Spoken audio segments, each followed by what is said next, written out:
You know, as we await funeral arrangements for the Pennsylvania State Trooper known as Jay Rougeau, we are finding out more about the gunman who ambushed the trooper over the weekend and led to scores of state police on a pursuit in central Pennsylvania. Our Lisa Adams talked with the gunman's sister. Lisa, what did you learn and what did she have to say about what transpired over the weekend? Well, good evening. As we have been reporting, the shooting spree started right in the parking lot of the state police barracks there in Lewistown last Saturday. What followed was an hours-long multi-scene nightmare for Pennsylvania State Police. The shooter, identified as 38-year-old Brandon Stein, here's his picture. I reached out to his sister Christina today. She responded, sharing the picture of her brother and of her other brother and herself together, saying he's a kind and gentle person, but he's battled mental health issues.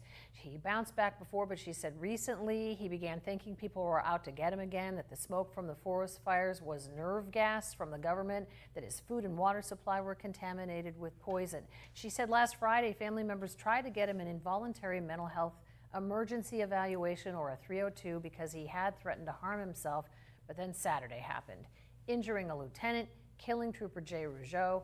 And Christina said her heart aches very much for the troopers, their families, friends, and everyone else affected, but she wants people to know he wasn't a malicious person, but delusional, experiencing psychosis, and he really believed he was fighting to save his own life. She said, you know, she's not trying to make an excuse.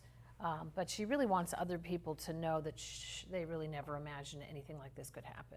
The day before, trying to get him committed, knowing he was a harm, but it raises questions inevitably about mental health care in this country and what it takes to get people the care they need. It sure does, and he had been to the hospital before. She said he always bounced back. They never thought he was like a threat to the larger community.